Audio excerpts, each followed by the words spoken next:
Good evening, viewers. Welcome to the news. A look at the headlines. Prime Minister Modi inaugurates key development projects in Delhi, boosts infrastructure and education.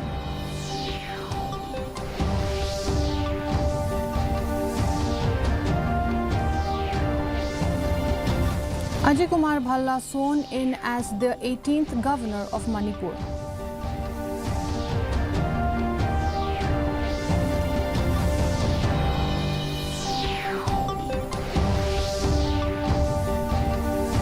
Crucial meeting held to address Mungbu sentiment row. SOP agreed for visitors.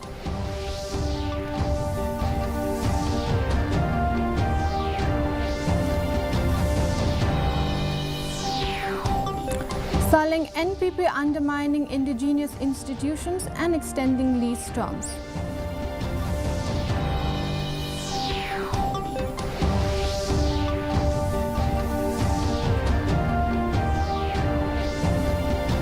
And Tura MP Saling Sangma demands accountability for overloaded trucks in Garo Hills.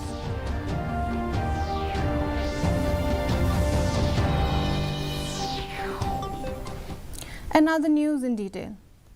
Prime Minister Narendra Modi inaugurated several major development projects in Delhi today, including 1,675 flats for residents of slum areas under the In Situ Slum Rehabilitation Project at Ashok Vihar. He also laid the foundation for the World Trade Center at Nauroji Nagar, quarters for central government employees at Sarojini Nagar, and the CBSE Integrated Office Complex in Dwarka. Additionally, Prime Minister Modi launched 3 educational projects worth over Rs 600 crore at Delhi University, aimed at enhancing academic infrastructure. These initiatives are part of the government's ongoing effort to improve living conditions, infrastructure and education in the national capital. 2025 Bharat के विकास के लिए अनेक नई संभावना लेकर आ रहा है। दुनिया की तीसरी बड़ी आर्थिक ताकत बनने की तरफ हमारी यात्रा इस वर्ष और तेज होने वाली है। आज भारत दुनिया में राजनीतिक और आर्थिक स्थिरता का प्रतीक बना है। साल 2025 में भारत की ये भूमिका और सशक्त होगी। ये वर्ष विश्व में भारत की अंतर्राष्ट्रीय छवि को और सशक्त करने का वर्ष होगा। ये वर्ष भारत को दुनिया का बड़ा मैन्युफैक्चरिंग हब बनाने का वर्ष होगा। ये वर्ष युवाओं को नए स्टार्टअप और एंटरप्रेन्योरशिप में तेजी से आगे बढ़ाने का वर्ष होगा। ये वर्ष कृषि क्षेत्र में नए कीर्तिमानों का वर्ष होगा। ये वर्ष विमेन लेड डेवलपमेंट के हमारे मंत्र को नई ऊंचाई देने का वर्ष होगा। ये वर्ष ईज ऑफ लिविंग बढ़ाने, क्वालिटी ऑफ लाइफ बढ़ाने का वर्ष होगा। आज का ये कार्यक्रम भी इसी संकल्प का एक हिस्सा है। साथियों, आज जिन परियोजनाओं का शिलान्यास और लोकार्पण हुआ है, उनमें गरीबों के घर है, स्कूल और कॉलेज से जुड़े प्रोजेक्ट्स हैं। मैं आप सभी को बहुत बहुत बधाई देता हूं। Kumar Bala was sworn in as the 18th governor of Manipur by Chief Justice D. Krishna Kumar at a ceremony today. Bala, a retired IAS officer from the 1984 batch of the Assam Meghalaya cadre, was appointed to the role on December 24, 2024. Hailing from Jalandhar, Punjab, Bala served as the Union Home Secretary from 2019 to 2024, playing a key role in addressing national challenges, including the ongoing crisis in Manipur. Bala is expected to bring his rich experience as former Home Secretary in managing the challenges that Manipur is currently facing. Kumar Bala, ईश्वर की शपथ लेता हूं कि मैं श्रद्धापूर्वक मणिपुर के राज्यपाल के पद का कार्यपालन करूंगा तथा अपनी पूरी योग्यता से संविधान और विधि का परिरक्षण इंस्ट्रक्शन करूंगा और मैं अजय कुमार भल्ला मणिपुर की जनता की सेवा और कल्याण में निरत रहूंगा।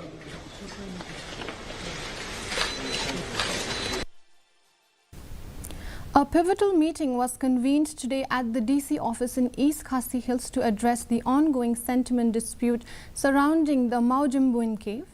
Chaired by DC RM Kurba, the meeting brought together key officials including the representatives from local bodies, members from Kutumb Suraksha Parishad and other state officials. A major outcome was the agreement on a standard operating procedure SOP for visitors to the site, which prohibits rituals like burning diyas, flowers and incense. Hoito Ranjan Bora, president of the Kutumb Suraksha Parishad, expressed optimism about the SOP as a positive step toward resolving tensions.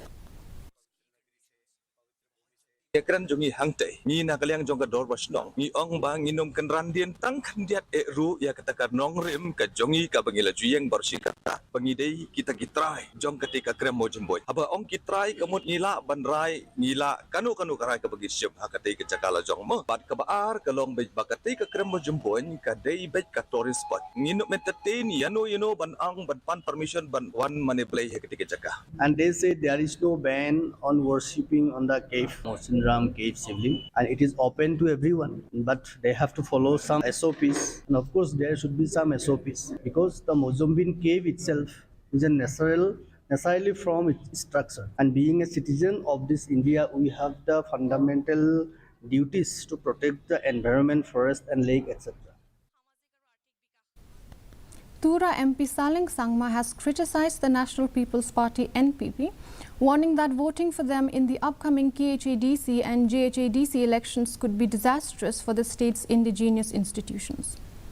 He claimed that NPP's recent decisions, including extending lease periods for investors from 30 to 60 years, show their preference for outsiders, threatening to undermine the autonomous district councils. Sangma accused the NPP of treating these councils as their private entities and said that the public is aware of NPP's actions on issues like the Citizenship Amendment Act CAA and Inner Line Permit ILP. He expressed confidence in the Congress Party's ability to win, citing the recent influx of former MLAs and MDCs joining the party. Voting for NPP would be a very, very disastrous. Because right now you could see actually they are entertaining all the outsiders. Now if NPP is voted back again, you never know. Last time you could have seen where the Supreme Court has already kept some line, but yet they have already increased that particular tenure of lease from 30 years to 60 years, which is very scary for the people of the state. Now if they are voted back again to power, you never know. They might finish off this district council itself. So it's very, very scary if people vote for the ruling. People are well versed about the situation, what is going on. People knew about the CAA, people knew about the ILP, people knew about all things that is happening. Tura MP Saling Sangma has called for immediate action to identify and hold accountable those responsible for allowing overloaded trucks to operate in Garo Hills. Speaking to the media, Sangma expressed concern over the damage to National Highway 62, NH62 and the safety risks posed by these trucks. He criticized the state government for its failure to address the issue and pointed out the Transport Department's inability to enforce the Supreme Court's rule limiting truck loads to 9 MT. Sangma also speculated about a possible agreement between Bhutan, Meghalaya and Bangladesh facilitating the operation of these trucks, but argued that it would be more practical for them to use West Bengal's infrastructure. I think there might have been some agreement with Meghalaya, Bhutan and then Bangladesh. Maybe that's why they are applying to our state. There should have been, if there is any deviation from that, from Bhutan to Bangladesh via Siliguri or via West Bengal would have been much better, because our state is a very small state and we don't have a proper communication, and then especially the road conditions is very bad. As I've told you already regarding that NH62, if this only remaining NH51 is damaged by this Bhutani truck, that means our economy system will be very, very in a way set. So what I'm feeling is that though they might have some kind of a tri-party agreement with Meghalaya, Bhutan, India, and then Bangladesh, but it doesn't mean that they should overload and then take advantage of the situation. Union Minister Ashwini Vaishnaw visited Assam today, flagging off 3 trains from Guwahati railway station and inaugurating a 10 kilowatt FM transmitter at Akashwani Kokrajhar. He also dedicated the Tetlia Road overbridge in Dispur and reviewed ongoing Northeast Frontier Railway projects. Vaishnaw is set to inaugurate Nailit deemed university and visit the Tata Semiconductor project in Jagi Road. The events were attended by Assam Governor Lakshman Prasad Acharya, Chief Minister Himanta Biswa Sharma and other dignitaries.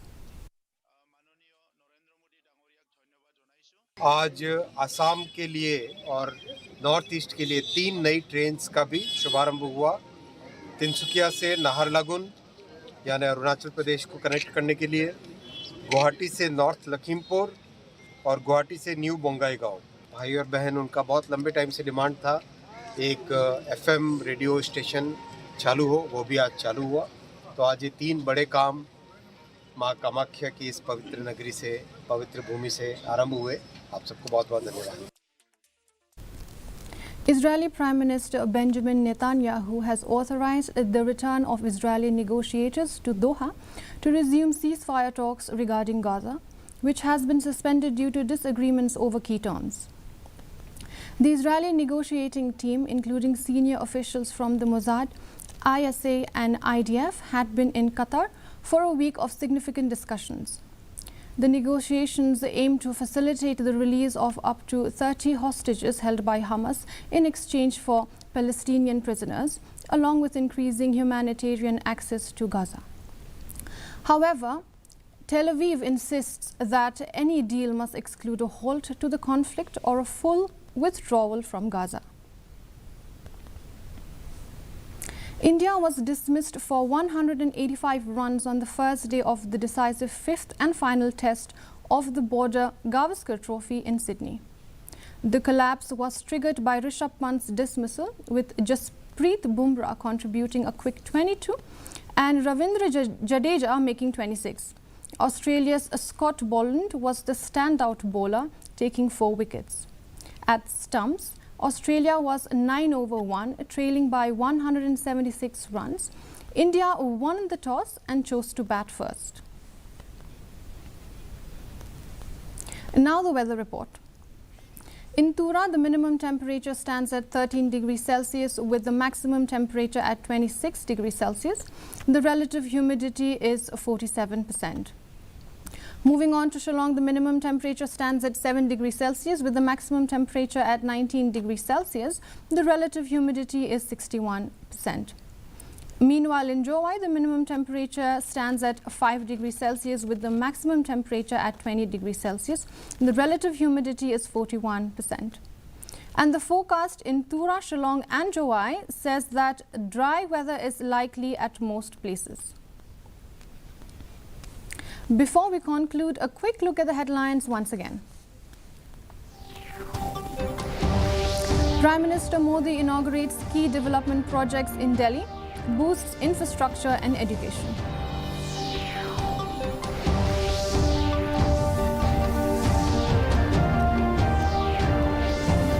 Ajay Kumar Bala sworn in as the 18th governor of Manipur.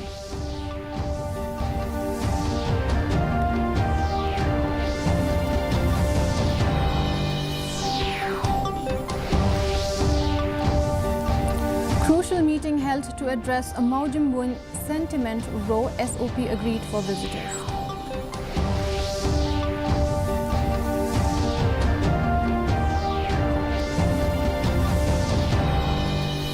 Saling says NPP undermining indigenous institutions and extending lease storms.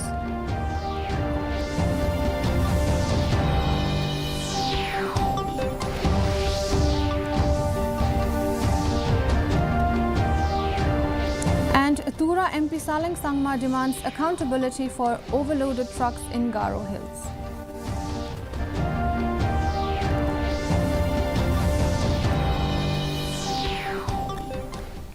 Dear viewers, with that we come to the end of this news bulletin. Do join us tomorrow at the same time, same channel. Until then, good night.